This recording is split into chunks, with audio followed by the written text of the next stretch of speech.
안녕하십니까. 오늘 말씀을 맡은 효창 그리스도의 교회 윤봉주 전도자입니다. 오늘 보실 말씀은 요한복음 11장 25절에서 26절, 39절에서 40절에 있는 말씀을 통해서 함께 은혜를 나누도록 하겠습니다. 먼저 말씀을 제가 읽어 드리도록 하겠습니다.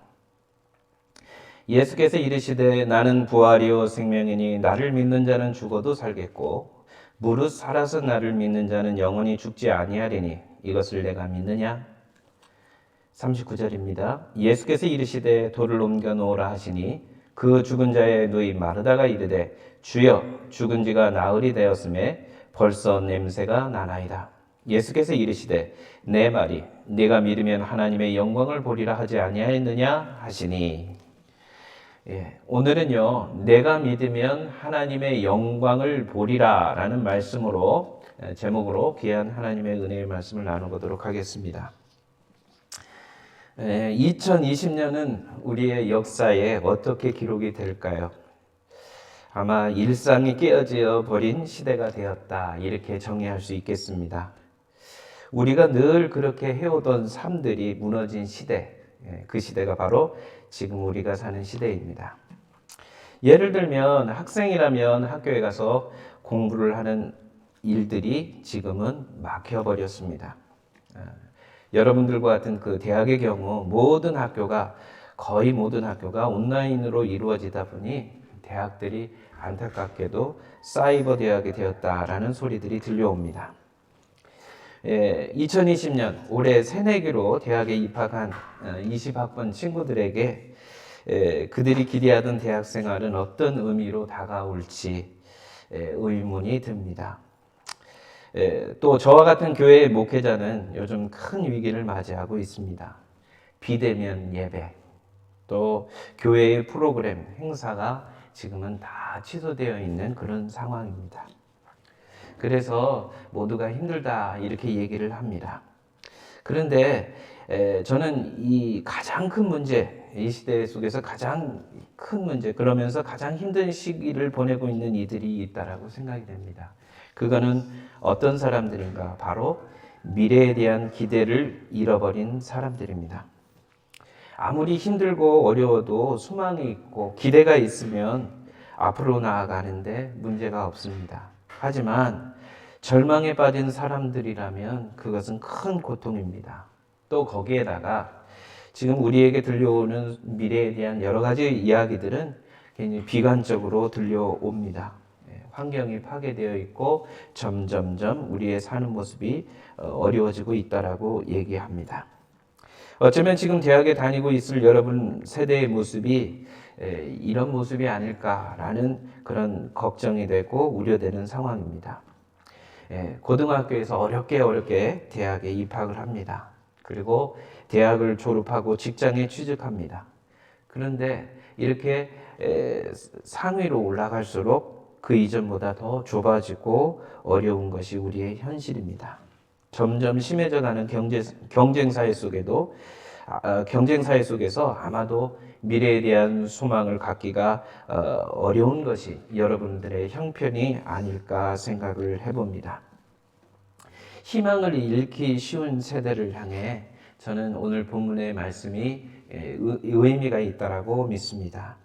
그래서 오늘 말씀을 통해서 여러분들에게 가치 있는 그리고 의미 있는 그런 말씀을 통해서 함께 은혜를 나눠보기를 원합니다.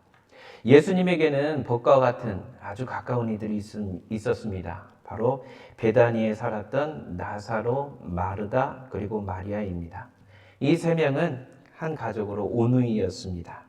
근데 문제가 생겼습니다. 나사로가 병이 들었던 것입니다. 그리고 이 소식이 예수님에게 전달이 되었습니다. 다른 때 같으면 예수님이 빨리 그 집으로 달려갈 것인데 지금 예수님은 그곳에 가지 않고 오히려 지금 머무르고 있는 그곳에서 이틀의 시간을 더 보내십니다.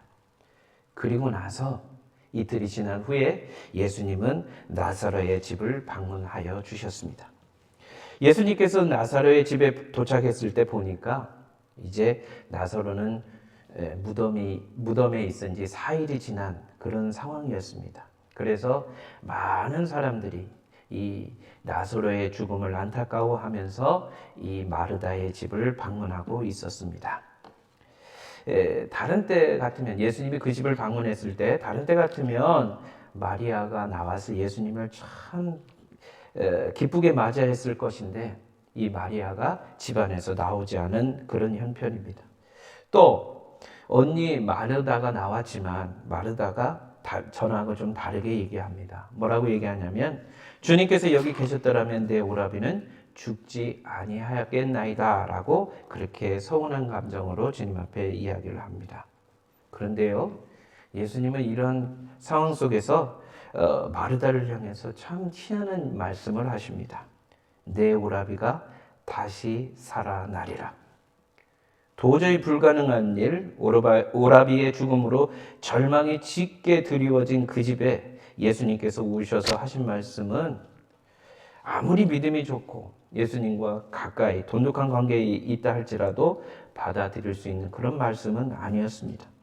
그런데 이 주님의 말씀에 마르다는 이렇게 받아들입니다. 마지막 부활의 날에 우리 오빠를 살려주실 것이다. 이렇게 마르다는 믿고 있었습니다. 그러나 예수님은 다음에 더 분명하게 이런 말씀을 하시면서 예수님은 이런 분이다라고 당신에 대하여 선언을 하십니다. 나는 부활이요 생명이니 나를 믿는 자는 죽어도 살겠고 무릇 살아서 나를 믿는 자는 영원히 죽지 아니하리니 이것을 내가 믿느냐. 여러분, 이렇게 당당하게 말할 수 있는 사람이 누가 있을까요? 사람에게 있어서 이 죽음이라는 것은 끝입니다. 절망입니다. 하지만 예수님에게 죽음은 끝이 될 수 없습니다. 이유는 예수님은 부활이시고 예수님은 생명이시기 때문에 그렇습니다. 예수님 안에 죽음을 극복하는 영생의 길이 있기 때문에 그 예수님은 부활이시고 생명이라고 말씀하시는 것이고 이렇게 예수님의 부활과 생명의 그 길로 나아갈 수 있는 유일한 길은 바로 예수님을 믿는 길입니다. 21세기를 살아가는 젊은이들에게 지금 제가 말씀드린 이 내용이 다가갈 수 있을까요? 아마 그렇지 않을 것이다 라는 생각이 들고 또 교회에 다닌다 하더라도 이 말씀이 그렇게 의미 있게 물론 교리적으로 또 이제까지 신앙생활을 해오면서 이렇게 믿는 그런 믿음으로 다가올 것입니다. 이것이 그렇게 확실하게 자신의 마음에 또 삶에 오는 것은 쉽지 않을 것입니다. 그런데 우리 예수님은 이 분명한 사실을 다음 사건을 통해서 깨닫게 하여 주십니다. 예수님을 믿을 때에 죽어도 살겠고 또 무릇 살아서 영원히 죽지 아니한다라는 이 말씀의 의미가 다음의 사건을 통해서 분명하게 드러나게 됩니다. 이제 예수님은 집안에 있던 마리아를 불러내십니다. 그리고 무덤에 같이 가자고 그렇게 사람들을 이끌고 무덤으로 갑니다. 이 사건을 바라보면서 많은 사람들이 예수님이 무덤에 가는 것은 이제 예수님이 그 죽음을 안타까워하면서 곡을 하러 간다 이렇게 생각을 하고 있었습니다. 그러나 예수님은 곡을 하러 가는 길이 아니었습니다. 무덤 앞에 이르렀을 때 예수님은 무덤 앞에서 눈물을 흘리셨습니다.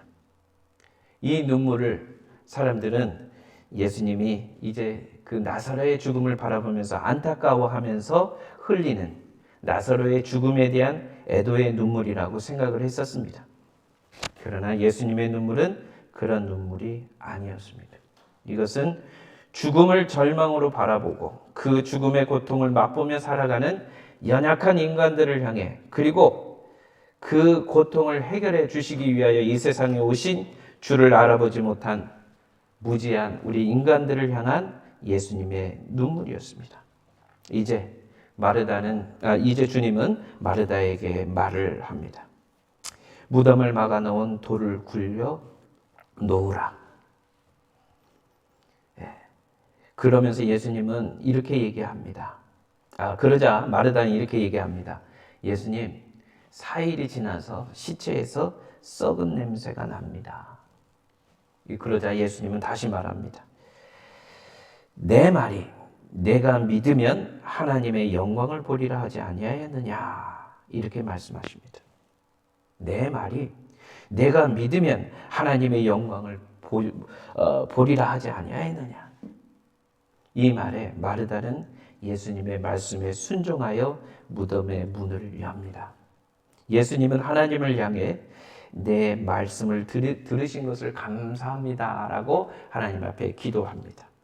그리고 나서 그 열려진 그 무덤을 향해서 예수님은 큰 소리로 외치십니다. 나사로야, 나사로야. 그러자 죽었던 나사로, 죽어 장례를 치러서 그 썩어서 냄새 났던 그 나사로가 그 무덤에서 걸어 나오게 됩니다. 예수님의 그 부름 앞에 죽었던 시체가 다시금 일어나서 예수님 앞으로 나오게 됩니다. 저는 이 장면을 바라보면서 그런 생각을 했었습니다.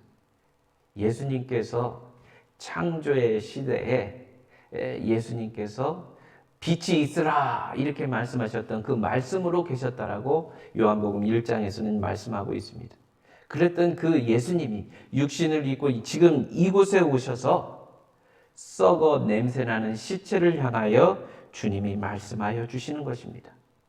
나사로야, 나사로야, 나오라. 그러자 부활이자 생명이신 예수님의 말씀 앞에 이 시체가 순종하여 주님 앞에 나오고 있습니다. 여러분, 죽음이라는 것은 우리에게 절망과도 같습니다. 끝이라고도 할 수 있습니다. 그러나 예수님의 말씀을 의지하여 그 문을 열었던 마르다, 그 마르다의 그 순종과 또 그 자리에 함께 하신 예수님이 죽은 시체를 살리시는 이 사건을 통해서 우리는 무엇을 볼 수 있을까요? 그것은 바로 예수님을 믿을 때에 하나님의 영광이 드러난다, 이렇게 말씀드릴 수 있겠습니다. KC대학을 다니는 젊은 학생 여러분, 제가 이 시간 소개해드린 이 예수님께 우리의 희망이 있습니다. 우리의 소망이 있습니다. 저는 이 절망의 시대라고 얘기하는 이 시대 속에 우리 젊은이들에게 예수님을 소개해 드렸습니다. 예수님을 믿으십시오. 예수님에게 소망을 두십시오. 2020년 지금 이 시대는 우리 모두에게 불행한 시기라고 얘기할 수 있을 겁니다. 그러나 예수님을 믿는 우리 모두에게는 이 시대는 결코 불행의 시대가 될 수 없습니다. 오히려 지금은 우리가 다시금 일어날 수 있는 그런 희망의 시대가 될 수 있다는 사실입니다. 예수님에게 희망이 있습니다. 죽음을 이기신 그리스도 앞에 희망이 있음을 여러분 기억해 주시기를 주님의 이름으로 간절히 부탁을 드립니다. 사랑하는 여러분, 기독교는 십자가의 종교라고 얘기합니다. 그렇습니다. 기독교는 십자가의 종교입니다. 그런데 기독교가 능력이 있다라고 얘기하는 것은 십자가로 끝나는 종교가 아니라 십자가를 통과하여 부활로 완성되는 종교이기 때문에 기독교는 능력이 있다라는 겁니다.